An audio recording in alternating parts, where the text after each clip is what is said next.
오늘 함께 우리가 나눌 말씀은 출애굽기 7장 8절에서 13절까지의 말씀으로 우리의 표적 예수 그리스도라는 제목으로 함께 말씀을 나누려고 합니다. 출애굽기 1장부터 6장까지는 하나님께서 모세를 부르시고 또 준비시키시는 그런 과정이었다면 이제 7장부터는 실제적으로 하나님께서 모세를 통해서 하나님의 백성을 출애굽시키는 그런 액션을 취하는 그런 장면으로 전환되는 그러한 시점으로 우리가 볼 수 있습니다. 그래서 4장에서 모세가 바로를 만나서 처음으로 바로 앞에 서서 하나님의 말씀을 대언했었습니다. 그러나 그때는 하나님의 말씀만을 전했지 다른 액션을 취하진 않았었습니다. 그런데 이번에 이제 7장에서 두 번째 바로를 대면하면서 이제 그 바로 앞에서 하나님의 표적을 보이시면서 이제 하나님이 그 이스라엘 백성들을 구원하시는 실제적인 역사를 이루어 가시는 것을 우리가 보게 되는 것입니다. 먼저 한번 말씀을 보도록 하겠습니다. 9절에 보면 이렇게 말합니다. 바로가 너희에게 이르기를 너희는 이적을 보이라 하거든 너는 아론에게 명하기를 너의 지팡이를 가져 바로 앞에 던지라 하라. 그것이 뱀이 되리라. 자, 바로가 이제 모세에게 너희는 이적을 보이라 이렇게 말할 것이라고 하나님께서 모세에게 말씀해 주고 계십니다. 이적을 보이라. 여기서 이적은 무엇입니까? 이적은 다른 말로 우리가 기적이라 말할 수도 있고 표적이라고 말할 수도 있습니다. 어떠한 관점에서 보느냐에 따라 기적이 될 수도 있고 표적이 될 수도 있습니다. 하나님을 믿지 않는 세상의 사람들이 볼 때는 이 이적이 기적이 되는 것입니다. 그리고 하나님을 믿는 사람들이 볼 때는 이것이 바로 표적이 되는 것입니다. 그래서 대상에 따라서 이것이 기적이 될 수도 있고요. 표적이 될 수도 있습니다. 우리가 뭐라고 말하든 그것을 기적이든 표적이든 아니면 이적이든 기사와 능력이라고 말하든 그것은 사실은 다 하나의 의미로 볼 수 있습니다. 이것은 다시 얘기해서 이 초자연적인 사건을 통해서 하나님 자신을 계시하는 것으로 우리가 이해하면 되는 것입니다. 하나님께서 세상을 창조하시고 난 다음에 그 자연계에 하나님의 질서를 허락해 주셨습니다. 그러나 하나님은 그 자연계의 질서 안에 종속되지 않으시는 분입니다. 왜냐하면 그분은 창조주이기 때문입니다. 그래서 자연계 현상 안에서 일어나는 일들을 우리는 평범한 것으로 보지만 그 자연계의 현상을 넘어서 일어나는 것들을 갖다가 우리는 기적이라고 말하는 것입니다. 그런데 하나님은 그 자연계의 질서 안에 종속되지 않기 때문에 때로는 하나님이 행하시는 어떠한 일들이 우리 눈에는 기적으로 보이는 것입니다. 그래서 세상 사람들은 그것을 기적이라 말하고 그러나 하나님을 믿는 우리 백성들, 하나님의 속한 자들에게 볼 때는 바로 하나님을 계시하시는 표적으로서 우리는 받아들이게 된다는 것입니다. 바로 지금 바로가 모세에게 이러한 표적, 너희가 하나님으로부터 온 사람이라는 것을 증명해 봐라 라는 것을 말하고 있는 것입니다. 다시 얘기해서 너희가 믿는 하나님이 진짜 하나님이신 것을 내게 프루브해라 이런 얘기랑 똑같은 것입니다. 그래서 예수님도요 공생애 동안에 많은 기적을 행하셨습니다. 많은 이적을 행하신 것이고 또한 그것이 믿는 자들에게 보여주신 예수님의 표적이 된 것입니다. 그래서 예수님이 사역을 하시면서 보여주셨던 수많은 기사와 이적들은요 바로 그분이 하나님 되심을 증명하는 그러한 표적이었던 것입니다. 바로 그분이 메시아라는 것을 증명했던 것이죠. 그래서 예수님이 수많은 병자들을 고치고 날 때부터 안진병이 된 사람들, 문둥병에 걸렸던 사람들 그리고 심지어 죽은 자들을 또한 살리시는 그러한 모든 표적을 통해서 예수님이 메시아 되심을 증명하고 보이셨던 것입니다. 이러한 표적의 목적은 단 하나인 것입니다. 바로 예수 그리스도께서 메시아 되심을 드러내시고 또 하나님의 영광을 나타내기 위한 것입니다. 그런데 예수님이 보여주셨던 그러한 표적들은 바로 하나님 되심을 드러내는 것이었는데 사람들은 이러한 표적을 통해서 자신들의 유익을 구했던 것을 우리는 또 발견할 수 있습니다. 요한복음 6장에 보면은 오병이어의 사건이 나오는데요. 예수님께서 갈릴리 바닷가에서 이제 말씀을 전하시고 난 후에 사람들이 가기 전에 그들에게 보리떡 5개와 물고기 2마리로 5,000명이나 되는 장정들을 먹이십니다. 성경에서는 5,000명이라고 말하고 있지만 남자 성인들을 5,000명으로 얘기하고 있습니다. 그렇다면 어린아이들과 여자들과 노인까지 포함한다면 수만 명의 사람들을 보리떡 5개와 물고기 2마리로 먹이신 것입니다. 자, 이것이 바로 예수님이 보여주신 표적입니다. 어떤 표적이요? 바로 내가 메시아이다라는 것을 보여주신 표적이고, 그 안에 담겨져 있는 것이 나를 먹을 때 내가 너희들의 생명이며 나를 통해 너희들이 정말 생명을 얻을 수 있다라는 것을 오병이어를 통해 보여주셨던 것입니다. 근데 이 오병이어의 사건을 통해서 배부르게 먹었던 자들이 다음 날에도 예수님을 계속해서 쫓아옵니다. 그때 예수님께서 그 쫓아온 무리들을 보시면서 하셨던 말씀이 너희들이 표적을 보고 나를 따라오는 것이 아니라 먹고 배불렀기 때문에 나를 따라오는 것이다 라고 예수님께서 그들의 마음의 동기를 드러내십니다. 그 말은 표적을 보고 따라오지 않고 먹고 배불러서 나를 따라왔다라고 하신 말씀은요, 이 표적이라고 말씀하시는 것에 담겨져 있는 의미는 바로 오병이어의 사건을 통해서 예수님이 메시아임을 드러낸 바로 하나님이심을 계시하는 것을 보고 예수님이 메시아구나라고 해서 그 표적을 보며 하나님이신 예수님을 쫓아온 것이 아니라 바로 예수님이 배불리 먹게 해줬기 때문에 배부른 그 배로 인해서 그들의 굶주린 배를 채워주셨기 때문에 육신적인 걸로 인하여서 쫓아왔다라는 것을 예수님이 드러내고 계신 것입니다. 교회 안에도 수많은 사람들이 있습니다. 그리고 오늘날에도 수많은 사람들이 여전히 예수님을 쫓고 있습니다. 예수님 때도 마찬가지 먹고 배부른 사람들이 예수님을 쫓았습니다. 그런데 수많은 무리들 가운데서 예수님께서 그 많은 무리들을 계속해서 관리하기 위해서 그들을 모으기 위해서 애쓰지 않으셨습니다. 오히려 그러한 무리들에게 그 마음의 숨은 동기들을 드러내셨습니다.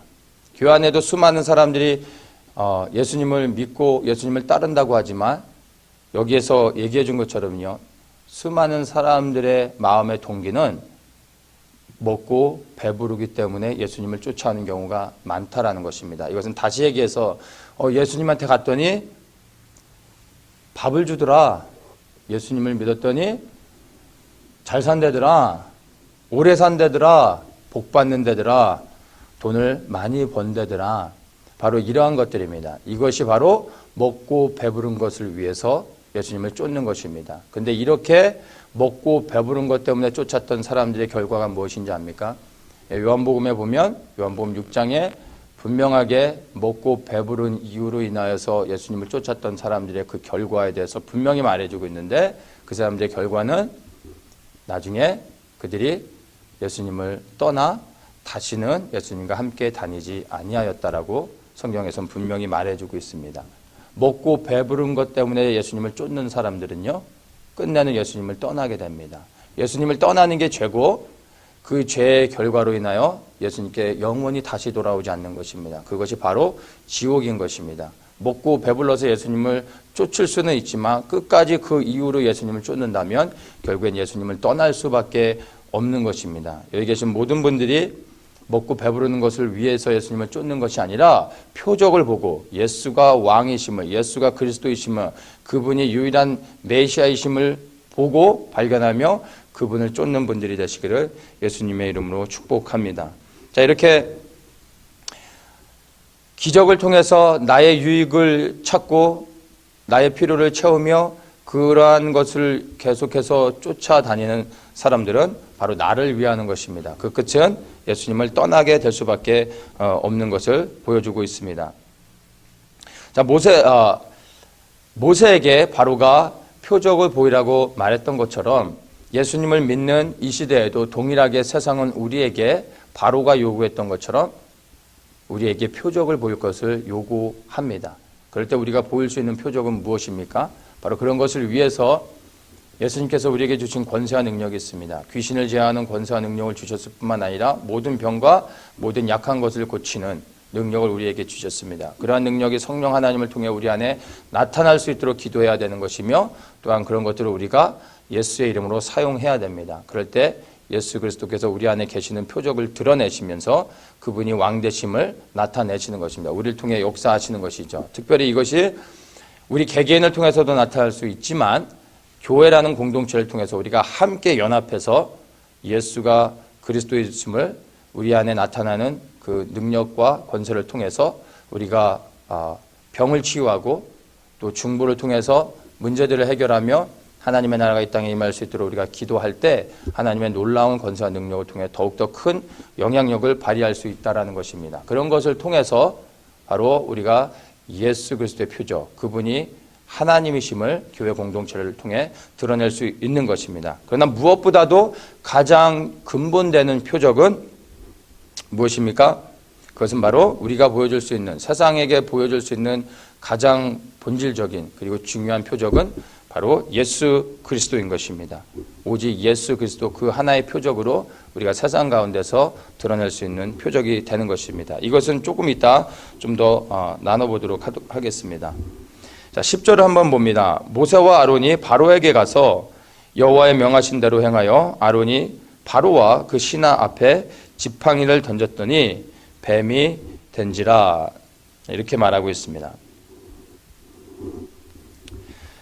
4장에서도 동일한 이적의 사건이 기록되고 있습니다. 하나님께서 이제 모세에게 이스라엘 백성에게 가라고 했을 때 모세가 하나님, 내가 이스라엘 백성에게 가도 그들이 나를 믿지 않을 것입니다 라고 말했을 때 하나님께서 모세에게 주셨던 표적이 바로 지팡이를 던질 때 뱀이 되게 하는 표적이었습니다. 그런 표적을 주시며 이제 이것을 보고 이스라엘 백성들이 너를 내가 보냈음을 믿게 될 것이다 라고 말씀해 주셨습니다. 그래서 이 지금 7장에서 나오는 표적은 사실 4장에서 먼저 나왔던 표적이었던 것입니다. 바로 모세가 하나님이 보내신 자임을 증명하는 그러한 표적이었던 것입니다. 때로는 우리가 하나님의 뜻을 분별하고 그 뜻에 순종하기 위해서 우리가 표적을 구할 수 있습니다. 또 표적을 구해야 됩니다. 우리가 마음의 동기가 정말 하나님의 뜻에 순종하기 위해서 표적을 구하면 그분께서 우리에게 표적을 주십니다. 그리고 그 표적을 통해 우리는 주님께 온전히 순종할 수 있게 되는 것입니다. 그래서 우리가 때로는 표적을 구해야 되는데 우리가 표적을 구할 때 또한 분명히 알아야 되는 것은 뭐냐면요.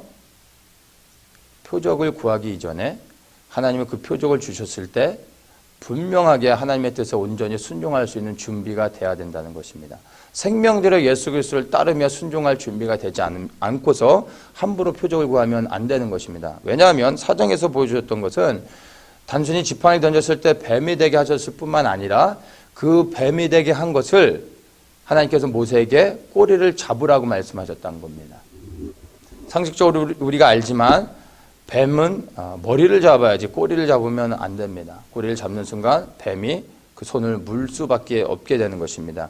여기에서 이 4장에서 나오는 뱀이 단순한 뱀이 아니라 그 애굽의 사막, 그 황량한 사막에서 생존하는 강한 아주 치명적인 독을 가진 그러한 뱀이었습니다. 그래서 꼬리를 잡았다가 이 뱀이 살짝 스치기라도 하면 그냥 그 자리에서 즉사하는 것입니다. 그런데 그러한 뱀의 꼬리를 지금 잡으라고 말씀하고 있는 것입니다. 우리가 하나님께 표적을 구할 때 하나님이 표적을 주실 수 있지만 하나님은 또한 그 표적을 보여주시면서 우리에게 믿음을 요구할 수 있다는 것입니다. 그래서 우리가 정말 하나님 뜻에 온전한 순종할 준비가 되지 않고서 함부로 표적을 구하면 안 되는 것입니다. 하나님, 내가 주님께 순종하겠습니다. 그러니 내게 길을 보여주시고 분명히 뜻을 알 수 있도록 해주십시오. 그럼 내가 말씀에 순종하겠습니다. 딱 이렇게 해놓고서 하나님이 딱 표적을 주셨어요. 근데 꼬리를 잡으라고 말씀하시는 거예요. 다시 얘기해서 표적을 구했는데 하나님께서 분명한 하나님의 뜻을 보여주셨어요. 근데 그게 내가 생각했던과 다를 수 있다는 거예요.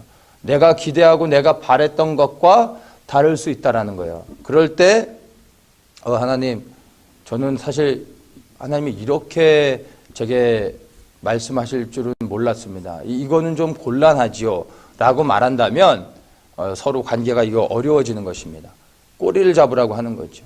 표적은 봤는데 그 표적에 이 뱀의 꼬리를 잡으려고 했을 때 정말 생명대로 주님을 신뢰하고 순종할 준비가 안 됐으면 여러분 그 표적을 봐도요 순종할 수 없게 되는 것입니다. 그래서 우리가 표적을 때로는 구해야 되지만 표적을 구하기 전에 하나님께 온전히 순종할 수 있는 마음의 준비가 되어야 된다는 것입니다. 그러면 우리에게 표적을 보여주시고 우리가 그 표적을 가지고 신뢰하며 순종하며 말씀에 순종해서 꼬리를 잡을 때 그것이 다시 지팡이가 되는 것입니다.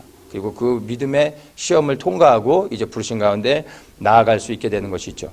그런데 이 10절에서 보여주시는 이 표적은요 사실은 뱀의 표적이 아닙니다. 여기에서는 지금 아론이 지팡이를 던졌을 때 뱀이 되어졌다라고 지금 얘기하고 있지만 사실은 뱀이 아닙니다. 그러니까 한글 성경이나 영어 성경에서는 이게 치명적인 독을 가진 뱀이라고 다 설명을 하고 있는데 히브리어 성경에 보면은 뱀이 아니라 히브리 성경의 단어로서는 바다 짐승이라는 의미를 가진 그런 단어로 쓰여졌습니다. 그래서 이것을 우리가 오늘날로 해석을 하면은 악어라고 해석을 할 수 있습니다. 왜냐하면 이 표적을 행하신 대상이 그리고 목적이 다르다는 것입니다. 4장에서는 그 대상이 이스라엘 백성이었습니다. 모세를 위하여 이스라엘 백성들에게 주신 표적이었습니다. 하나님이심을 믿고 순종하게 하기 위한 것이죠. 그러나 지금 이 7장에서의 대상은요 이스라엘 백성이 아닌 것입니다. 바로 이스라엘 백성을 붙잡고 있는 바로를 향해서 주신 표적이기 때문에 뱀이 아니라 악어였던 것입니다. 왜냐하면 이 악어는요 그 당시에 애굽 사람들이 섬겼던 대표적인 우상들 가운데 하나였습니다. 그래서 세베크라는 이름을 가진 악어신을 이집트에서 섬겼었는데 아는 것과 같이 애굽은 나일강을 중심으로 해서 그 나일강을 생명의 젖줄로 여기고 그 중심으로 살아갔습니다. 그래서 나일강을 중심으로 해서 농경사회, 농사를 지으며 살아갔고 거기에서 무역을 했고 또 어부들과 그 나일강 주변으로 해서 생계를 유지하는 수많은 사람들이 있었습니다. 그런데 그 나일강에 무엇이 있었냐면 바로 악어가 있었던 거죠. 그 악어는 먹이 사슬로 보면 천적이 없는 가장 두려운 존재였던 것입니다. 그래서 애굽의 사람들이 나일강 중심으로 살아가면서 악어에게 수도 없이 수많은 사람들이 잡혀 먹었던 것입니다. 그래서 애굽 사람들이 두려워했던 것이 바로 이 악어인데 악어신을 섬기면서 악어신이 자신들을 보호해주고 지켜주기를 원했던 것입니다. 그래서 바로에게 보여주셨던 것이 바로 이 악어, 지팡이를 던졌을 때 악어가 되게 함으로 인하여서 이 바로가 그것을 보고 두려워하며 하나님이 보여주신 이적을 통해서 이스라엘 백성을 놓아줄 수 있도록 보여주신 표적이 되었던 것입니다. 자, 그래서 하나님이 이렇게 아론의 지팡이를 던졌을 때 악어가 되게 함으로 하나님의 행하신 표적을 바로에게 보여주셨습니다. 자, 그랬는데 문제는 다음에 나타납니다. 11절을 보면은 바로도 박사와 박수를 부르매 그 애굽 술객들도 그 술법으로 그와 같이 행하되 각 사람이 지팡이를 던짐에 뱀이 되었으나 아론의 지팡이가 그들의 지팡이를 삼키니라. 이렇게 말합니다. 11절에서 우리가 봐야 될 게 뭐냐면요, 그와 같이 행하되 아론이 지팡이를 던졌는데 악어가 됐어요. 여기까지는 우리가 혼돈되는 거 없이 다 받아들일 수 있어요. 하나님이 지팡이를 던졌을 때 뱀이 되게 할 수도 있고요, 악어가 되게 하고 아니면 사자가 되게 할 수도 있고 하나님이 원하시는 모든 것으로 변화시키실 수 있습니다. 여기에는 우리가 조금도 의심이 없습니다. 혼란됨도 없습니다. 그런데 문제는요, 바로의 마술사들이 이와 같이 행하였다라는 것입니다. 그들의 마법사가 지팡이를 던졌는데 똑같이 악어가 됐다라는 것입니다. 이것이 우리를 혼란스럽게 하는 것입니다. 하나님의 기적을 행하시는 것은 하나님이기 때문에 우리가 당연히 그것을 의심 없이 받아들일 수 있지만 문제는 하나님이 행하신 이 기적들을요, 세상의 사람들이 똑같이 행하고 있다는 것입니다. 하나님이 보여주신 표적을 악한 자들이 똑같이 지금 행하고 있는 것입니다. 모세의 시대 때부터 오늘날까지요, 사회적으로는 엄청난 변화를 이뤘습니다. 상상할 수 없는 발전을 이루었습니다. 세상은 정말 변했습니다. 그러나 모세의 때나 지금이나 영적인 세계는요, 변한 것이 하나도 없습니다. 우리가 알아야 되는 것은 모세의 때나 지금이나 영의 세계에서는요, 여전히 악한 영들이 하나님이 행하시는 이러한 표적들을 동일하게 행할 수 있다는 것입니다. 하나님이 행하시는 모든 것들을 다 행할 수 있다는 것이 아니라 하나님이 보여주시는 표적들 가운데서 그들이 행할 수 많은 것을 그들이 똑같이 행할 수 있다는 것입니다. 우리가 이것을 영의 세계로 분별하면서 이것을 받아들일 수 있어야 되는 것입니다. 왜냐하면 말씀드린 것처럼 우리는 육을 입고 있기 때문에 자연계 안에, 그 자연계의 질서 안에 우리는 제한된 삶을 삽니다. 그러나 영의 세계에서 영적인 존재들은 자연계의 그 질서 안에 종속되지 않습니다. 천사들이나 악한 영들은요, 자연계를 넘어서 있는 자들이기 때문에 자연계의 현상 가운데 종속되어 제한받지 않는다는 것입니다. 그래서 영의 세계에서는 우리가 상상할 수 없는, 이해할 수 없는 많은 일들이 일어나고 실제로 그것을 우리가 눈에 보여지는 현상 가운데서 일으킬 수 있다는 것입니다. 그래서 오늘날에도 동일하게 악한 영들이요, 하나님이 행하시는 기적들, 하나님이 우리에게 보여주시는 표적들을 똑같이 보여줄 수 있다는 것입니다. 그래서 이것을 가지고 정말 이 악한 영들이 행하는 표적이 진짜냐 가짜냐라는 것으로 우리가 질문을 하고 접근하면 안 되고, 이러한 표적들을 누가 행했느냐, 이러한 표적들이 누구로부터 온 것이고 무엇을 향하고 있느냐를 분별해야 되는 것입니다. 표적을 구하되 이제 표적 자체만을 따라가서는 안 되고 그 표적이 향하고 있는 것이 무엇인지, 말씀드렸지만 표적은 하나님의 영광을 나타내는 것이고 하나님을 계시하시는 것입니다. 근데 그 표적의 목적이 여기에 부합되지 않으면 하나님으로부터 온 것이 아니라는 것입니다. 그 표적이 진짜라 할지라도 하나님을 위한 것이 아니라면 하나님으로부터 온 것이 아니죠. 그래서 그 표적을 통해서도 우리가 분별할 수 있어야 되는 것입니다. 표적의 목적, 말씀드린 것처럼 오직 하나님의 영광을 드러내는 것입니다. 하나님의 스스로를 계시하는 방법인 것입니다. 이것이 하나님과 관계가 없다면, 하나님과 연관성을 찾지 못한다면 우리가 그 표적이 진짜라 할지라도 우리는 그것이 하나님으로부터 온 것이 아니기 때문에 그 표적에 주목하거나 그 표적을 따라갈 필요가 없다라는 것입니다. 한 가지 예를 들면요, 1995년도에 인도 뉴델리에서 실제 있었던 기적입니다. 인도에서는 힌두교를 섬기고, 힌두교는 수많은 다신론이기 때문에 수많은 신들을, 모든 물질이 다 신의 속성이 있다라고 해서 많은 신들을 섬기죠. 근데 그 신전에서 코끼리 신을 섬기는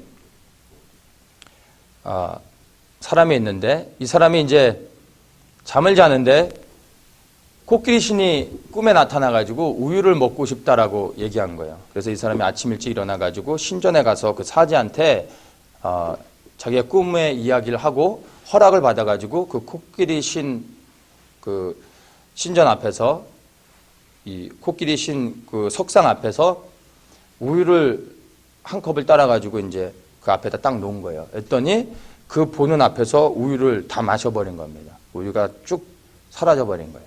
그래서 깜짝 놀랐어요. 그래서 다시 한번 우유를 떠서 그 석상 앞에다 놨더니요, 또 우유를 놓는 즉시 우유를 다 먹어버린 겁니다. 근데 이것이 이제 소문이 나가지고 그 신전에 엄청나게 많은 사람들이 몰려들기 시작합니다. 무엇을 가지고요? 우유를 들고 오는 거죠. 그 코끼리 신 앞에다 우유를 놓는 즉시 우유를 다 먹어버리는 거예요. 사람들이 이제 코끼리 신뿐만이 아니라 다른 그 신 앞에다가도 우유를 놓기 시작합니다. 그리고 정말 똑같은 현상이 24시간 하루 내내 반복됐다고 합니다. 이것이 순식간에 이제 사람들에게 퍼지기 시작하면서 인도 전역에 모든 신전에 사람들이 막 몰려들기 시작했답니다. 그리고 똑같이 우유를 놨는데 동일한 현상들이 하루 동안 계속해서 반복됐다고 합니다. 이것은 정말로 신문 기사에도 났던 실제 사건입니다. 석상 앞에 우유를 놨는데 그 우유가 사라지는 거예요. 기적이죠. 이것은 다른 걸로 표현할 수 없습니다. 실제, 추리가 아니라 실제 있었던 일입니다. 자, 이러한 기적을 통해서 우리가 무엇을 발견합니까? 이 기적이 향하는 목적이 무엇이죠? 우유 먹고 건강해라? 이런 게 목적입니까? 목적이 분불명한 거예요. 그 보여준 표적이 너무나 정말 기적적인 사건인 건 우리도 공감하고 인정하는 부분이지만 그것을 통해서 무엇이 나타나는 겁니까? 하나님의 영광이 나타납니까? 우유를 먹는 그 코끼리 신을 보면서 사람들이 코끼리 신이 우유를 좋아하는구나. 이 우유 먹는 코끼리 신을 위해 내가 생명을 드려야지. 이 코끼리 신을 섬겨야지. 이러한 결단이 있었을까요? 아니죠. 수많은 사람들이 와서 그냥 우유 먹는 걸 보고 와 진짜 없어지네. 또 갖다 보고 또 갖다 주면서 진짜네. 계속 먹네. 그게 다였던 거예요. 그것 때문에 그제 삶이 변화되거나 삶을 헌신해서 그 신을 위해서 생명들을 섬기는 일이 일어나는 것은 아니었다라는 것입니다. 그것이 하나님과 또한 전혀 연관이 없다라는 것입니다. 기적이 진짜라 할지라도 하나님과 상관이 없는 것이라면 우리는 그것을 그냥 보고 지나가는 것으로 여기는 것이지 그것을 인하여 우리가 마음에 두고 그 표적을 쫓아가서는 안 된다라는 것입니다. 우유 먹는 코끼리 신 때문에 우리가 코끼리 신을 섬기는 게 아니죠. 그런 것입니다. 그런데 이런 것들과 상관없이 우리가 살고 있는 이 시대에 정말 우리가 두려워하며 또 집중해야 되는 것이 뭐냐면 계시록에서 마지막 때에 대한 미혹을 얘기하고 있는데 뭐냐면 적그리스도가 나타나서 이제 큰 이적을 행함으로 땅에 있는 모든 자들을 미혹할 것이라고 말하고 있습니다. 그것이 마지막 때에 일어나는 그런 미혹입니다. 마태복음 24장에서는 예수님께서 뭐라고 말씀하시냐면 거짓 그리스도들과 거짓 선지자들이 일어나서 할 수만 있으면 이 믿는 자들, 하나님이 택한 자들도 미혹할 거라고 말씀해주고 있습니다. 그런데 그들이 할 수만 있으면 하나님이 택하신 이미 하나님의 백성된 자들, 하나님을 믿고 따르는 하나님의 백성들을 미혹하려고 하는데 무엇을 가지고 하나님의 백성들을 미혹하는지 압니까? 성경에서는 큰 기적과 큰 표적과 기사를 행하며 하나님의 택한 백성들을 미혹한다라고 말하고 있습니다. 이게 마지막 때 악한 자들, 적그리스도가 행하는 그러한 미혹인 것입니다. 무엇으로요? 큰 표적과 이적으로 믿는 자들을 미혹한다는 것입니다. 그 미혹은요, 우리가 생각하는 것과 우리가 생각할 수 있는 수준의 그 이상의 것이 될 것입니다. 하늘에서 그냥 불이 떨어지게 하고 우상이 말을 하고 정말 우리가 봤을 때 이건 하나님이 아니면 절대 할 수 없는 일이다 라는 그러한 표적들을 적그리스도가 실제로 우리 눈앞에서 하게 된다는 것입니다. 근데 그 표적을 볼 때 수많은 사람들, 믿지 않는 사람들은 뭐 당연하겠지만 믿는 자들 가운데서도 수많은 사람들이 그 표적을 보며 그 표적 때문에 적그리스도가 메시아인 것으로 믿고 속으며 그에게 넘어갈 수 있다는 것을 우리에게 경고해 주고 있다는 것입니다. 그래서 우리가 정말 분별해야 될 게 무엇입니까? 표적을 보았을 때 그 표적이 정말 하나님으로부터 온 것인지 하나님의 영광을 드러내신 것인지를 우리가 분별해야 된다는 것입니다. 예수님을 앞에다 두고 사람들이 예수님에게 끊임없이 표적을 요구했습니다. 당신이 메시아인 것을 우리에게 표적을 보이라. 그들이 표적을 못 봤기 때문에 예수님께 표적을 요구했던 게 아니죠. 예수님을 믿고 싶어서 표적을 보이라고 말했던 게 아닙니다. 예수님을 불신했기 때문에 표적을 보이라고 얘기했던 것이죠. 예수님을 바로 앞에다 두고 예수님이 표적이신데 하나님이신 예수님을 눈앞에 두고 예수님께 표적을 요구했단 말이에요. 그런 자들에게 예수님이 표적을 보여주지 않으십니다.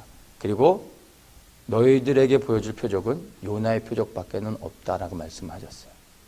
이미 표적은 드러난 것입니다. 그 요나의 표적이 무엇입니까? 그것이 바로 예수 그리스도인 것입니다. 예수 그리스도께서 바로 표적 자체가 되시는 것입니다. 그것은 무엇을 얘기합니까? 예수 그리스도의 죽으심과 예수 그리스도의 부활하심을 말하고 있는 것입니다. 예수님의 죽으심 무엇입니까? 바로 십자가인 것입니다. 십자가가 우리에게 분명히 보여주고 있는 것은 예수님이 죽으셨다라는 것입니다. 진짜로 죽으셨다라는 것을 보여주고 있는 것이 예수님의 십자가인 것입니다. 십자가에서 예수님이 죽으심으로, 죄 없으신 예수님이 우리의 죄를 대신 지고 십자가에 죽으심으로 예수님이 십자가에서 흘리신 그 피가 우리의 모든 죄를 사해 주셨습니다. 그 피로 인하여서 우리가 죄사함을 받고 마귀의 권세 아래 떨어져서 마귀의 노예가 되었던 우리를 예수님이 그분의 죄 없으신 생명으로 값을 치르고 우리의 죄를 사해 주셔서 마귀의 노예됐던 우리를 예수님이 사신 것입니다. 다시 마귀에게서 예수님께로 우리를 회복하신 것입니다. 그런데 예수님이 우리의 죄를 위해서 십자가에 죽으시며 그 피로 우리의 죄를 정결케 하셨습니다. 예수님이 그분의 생명으로 값을 치르고 우리를 사셨는데, 그 말은 우리가 이제 마귀에게 속했다가 이제는 예수 그리스도께 속하게 되는 것입니다. 그분이 값을 치르고 사신 것이기 때문에 우리는 이제 마귀에게서 신분이 예수님에게로 바뀌어지는 것입니다. 예수님의 종이 되는 것이죠. 마귀를 섬기는 종에서 예수님을 섬기는 종이 되어지는 것입니다. 근데 문제는 어디에 있냐면, 우리를 값을 주시고 사신 주인이 우리를 사시기 위해서 그분의 생명을 주셨다는 거예요. 근데 그분이 죽으셨잖아요. 예수 그리스도의 보혈의 피로 우리가 죄사함을 받았어요. 그래서 이제 우리가 예수님께 속한 자들이 되어졌는데 우리가 섬길 주인이 죽으셨단 말이에요. 죄사함을 받았는데 이제 예수 그리스도를 섬겨야 되는데 우리가 섬길 주인이 돌아가셨어요. 섬길 주인이 없어지는 거죠. 그럼 어떻게 됩니까? 이제 섬길 주인이 없기 때문에 누구를 섬겨요? 내가 내 인생의 주인이 돼서 나를 섬기며 나를 위해 살아가게 되는 것입니다. 죄사함을 받아놓고 나를 위해 내가 내 삶의 주인이 돼서 다시 살아가게 되는 것입니다. 그런데 성경은요, 이게 죄라고 말하고 있는 것입니다. 내가 내 삶의 주인이 되어져서 나를 위해 살아가는 것이 죄입니다. 그 결과로 인하여 사망이 온 것입니다. 그런데 우리는 죄사함을 받아놓고서도 우리를 구원하신, 그리고 우리를 다시 사신 우리의 주인 되신 예수 그리스도가 죽으셨기 때문에 섬길 주인이 없게 되는 거예요. 그래서 부득불 우리는 다시 우리의 삶의 주인이 돼서 살아갈 수밖에 없는 것이죠. 예수님이 만약에 다시 살지 못했다면 우리는 죄상을 받아놓고도 다시 우리는 우리를 위해 우리가 우리의 인생의 주인 돼서 살 수밖에 없는 것입니다. 그런데 예수님이 우리에게 또 하나 주신 표적은 무엇인지 아십니까? 부활하심이십니다. 빈 무덤이십니다. 예수님이 죽으셨습니다. 죽은 자만이 무덤에 장사됩니다. 예수님은 장사되어졌다라고 성경에서 분명히 얘기합니다. 무덤에 장사되셨습니다. 죽은 자들이 장사되는 곳이 바로 무덤인데 예수님의 무덤은요, 비어 있습니다. 그것은 무엇을 얘기합니까? 예수님이 다시 살아나셨음을 우리에게 증명해주고 있는 것입니다. 예수님이 다시 사셨습니다. 그래서 그것이 진정한 우리의 복음이요, 그것이 우리에게 생명이 되는 것입니다. 왜냐하면 말씀드린 것처럼 우리를 사망 권세 가운데 팔려진 우리의 그 신분을 예수님의 생명들에 다시 사셨는데 그분이 죽으시고 다시 살지 못했다면 우리는 우리를 위해 살 수밖에 없게 되는 것입니다. 그런데 그분이 부활하심으로 말미암아 이제 우리가 그분을 섬길 수 있게 되는 것입니다. 그래서 예수의 피만 가지고서는 여러분 온전한 복음이라 말할 수 없습니다. 예수의 피가 너무나 중요하고 우리의 죄를 씻을 수 있는 유일한 것이 되지만 예수의 피가 우리를 죄를 이기게 하는 것은 결코 아닙니다. 예수의 피가 우리를 죄와 싸워 이기게 하는 것이 아닌 것입니다. 예수의 피가 우리를 영생에 들어가게 하고 끝까지 승리하는 삶을 살 수 있게 해주는 것이 아니라는 것입니다. 예수의 피는 우리를 죄를 씻게 해줍니다. 정결케 합니다. 그것을 통해 이제 우리가 우리의 섬길 예수 그리스도를 향하여 나아가게 되는 것이고 그분 안에 순종하며 그분 안에 들어갈 수 있게 되는 것입니다. 예수 그리스도께서 부활하심으로 말미암아 이제 우리가 섬길 주인이 있게 되는 것이죠. 그분이 우리 안에 임하시고 우리 안에서 그분의 통치를 이루어 가시는 것입니다. 그럴 때 비로소 우리가 이제는 죄를 이기며 죄와 싸워 이기며 죄를 승리해서 영생을 얻을 수 있게 되는 것입니다. 이것이 온전한 복음이요 또한 우리에게 주신 표적인 것입니다. 빈 무덤 그리고 십자가, 예수 그리스도의 죽으심과 부활, 바로 이것이 우리에게 주신 단 하나의 유일한 그리고 이거 하나면 충분한 표적이 되는 것입니다. 자, 이렇게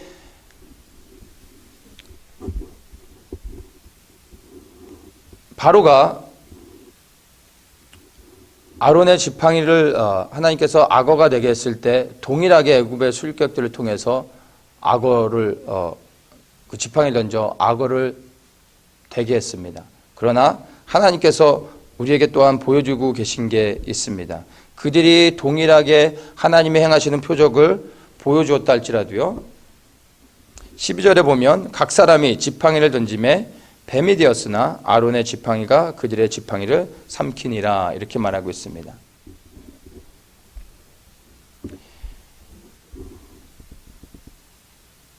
바로가 하나님이 행하시는 표적을 동일하게 행했지만 이 12절에서 보여주고 있는 것은 무엇입니까? 그들이 동일한 표적은 외형적으로 행할 수 있었지만 결국에 아론의 지팡이가 그 애굽의 술객들의 지팡이를 다 집어 삼켰습니다. 하나님의 영광을 흉내낼 수는 있지만 하나님의 영광을 흉내내는 것들은 실제 하나님의 영광 앞에 서게 되면요, 다 하나님의 영광 앞에 삼켜지게 된다라는 것입니다. 세상의 모든 정사와 권세와 능력들은 하나님의 영광 앞에 서게 되면 다 무릎 꿇고 굴복하게 돼 있다라는 것입니다. 우리가 먼저 하나님 앞에 무릎 꿇고 그분의 뜻에 순종하며 그분에게 굴복할 때 세상이 우리의 발 앞에 또한 굴복하게 되는 것입니다. 우리의 그 어떠함 때문이 아니라 우리 안에 계시는 하나님 때문에 세상이 우리 앞에 무릎을 꿇게 된다라는 것입니다. 그래서 한 사람과 싸워서 이기고 싶으면 무술을 배워야 됩니다. 나 10사람과 싸워 이기려면요, 이 무기를 쓸 줄 알아야 됩니다. 이 무기술을 배워야 됩니다. 근데 100사람과 싸워서 이기려면 어떻게 해야 되겠습니까? 총 쏘는 법을 배워야 됩니다. 근데 세상과 싸워서 이기려면요, 여러분 예수 그리스도를 믿어야 됩니다. 그리고 세상이 우리가 예수 그리스도를 믿을 때 우리 안에 온전히 굴복하며 하나님의 영광 앞에 무릎 꿇게 되는 것입니다. 13절에 보면 그러나 바로의 마음이 강박하여 그들을 듣지 아니하니 여호와의 말씀과 같더라, 이렇게 말하고 있습니다.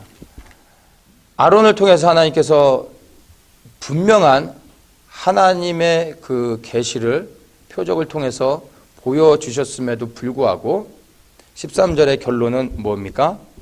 바로는 이스라엘의 백성들을 보내는 것을 원치 않았다라는 것입니다. 하나님의 표적을 못 봤기 때문이 아니라 표적을 봤음에도 그는 그것을 원하지 않습니다. 무엇을 말해줍니까? 여기서 13절에서 언급하는 것처럼요, 이적을 못 봤기 때문이 아니라 바로 그 마음이 강팍하여졌기 때문인 것입니다.